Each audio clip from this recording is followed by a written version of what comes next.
Hey, good morning, everybody. It is 9 o'clock now. We're gonna get started. Just a reminder, a lot of people on this call.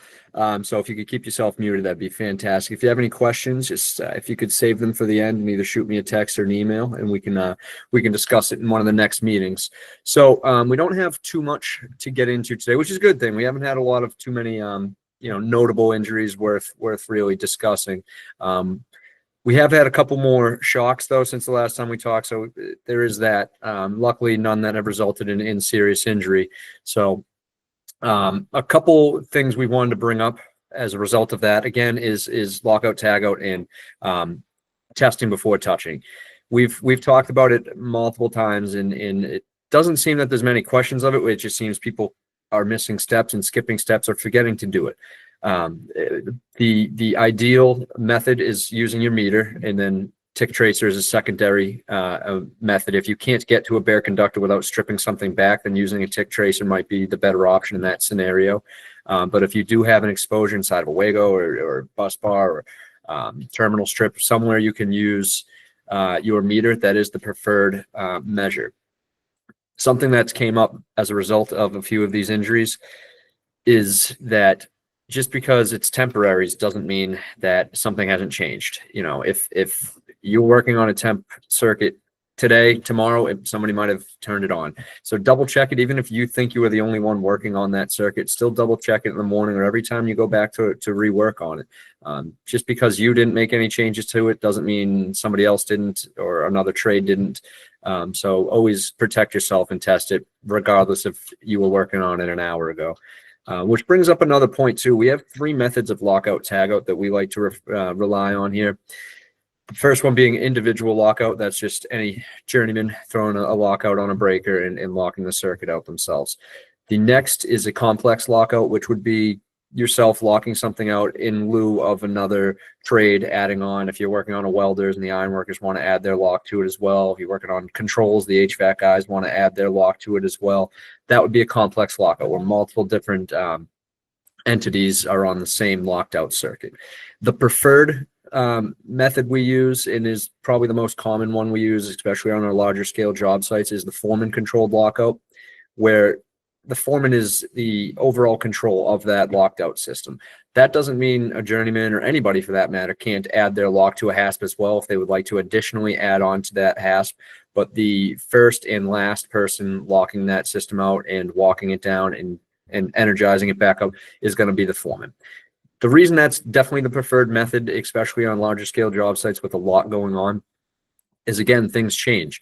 That foreman probably has the most oversight of that circuit and of that panel to know if anybody else has been in there working on something. If one guy's got a breaker locked out in the same panel, he can make sure somebody else that's going in there to lock out a different breaker doesn't touch that one as well. He can confirm the panel schedules with them. It's been the preferred method, and it's shown that it is safer that way. Again, though, you can emphasize with your crews if they want to add a lock onto yours, by all means, they can add theirs as well as an additional measure. That's definitely encouraged as well. If they need an additional lock, order them one. We can definitely do that. Now, September is Suicide Awareness Month and Suicide Prevention Month. And a bad stat I saw the other day, which is surprising and eye-opening to me, is that in construction we lose more construction workers every year to suicide, more so than to actual worksite injuries and accidents, which is a wild statistic. I was unaware of that. It's the first time I've ever heard that statistic.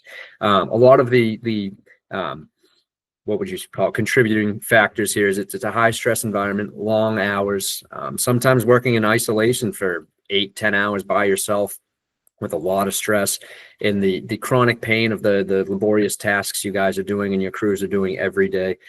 There's small things we can do to check in on guys. It just opens the door for something you never know you could have prevented. Just touching base with the guys once in a while.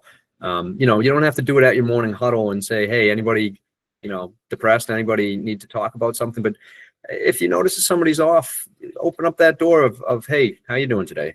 What's going on today? How you been? Anything, and it starts outside of work. You got to notice how people are showing up to work.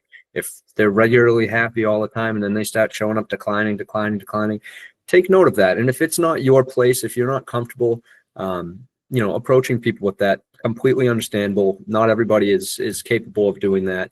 And just because you're a foreman supervisor doesn't mean you have to do that, but you should reach out to somebody if you're not going to, approach them yourself. Use your stewards, your superintendent, the union, myself, the GCs, there's modern assistants, just something to touch base with guys to try to spread awareness and help them out. It's a stressful job. It's a stressful industry. And I believe, the small things like reaching out, asking somebody how they're doing and taking note of it and passing it along. If it's, they're not doing too hot, giving them an option of help, could prevent, something awful. That's really all I have. If you guys could do me two favors the rest of this month.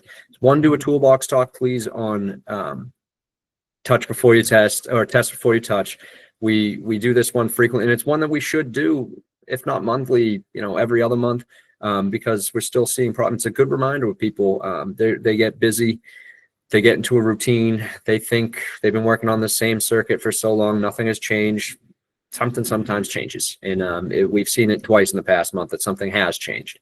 So please reiterate that with your crews. If you need material for that toolbox talk, reach out to me. There should be plenty of material for that on the safety meeting app. And then another favor, if you guys could please, is and it doesn't have to be in the form of toolbox talk for this one, but if you could just touch base with your crews at your morning huddle, and remind them the options of mental health, with modern assistance, and to reach out if they need something, if stress is getting to them, to wind it back up. There's a stigma in construction of trying to keep things, under wraps when it comes to mental health.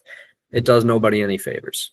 You gotta let your crews know that if they need help, to reach out and get the help they need. Those are the two favors I'm going to ask of you guys for the next, until the next meeting, which, speaking of which, the end of this month, I believe it's the last Thursday of this month, is our quarterly meeting. So that would be at 12:30 after lunch, and that's a half-hour long meeting. If you don't have that on your calendar, please reach out to myself or to Dock Control. We can get that added for you. But I believe that's all I have, guys. Thank you, and have a good rest of your week.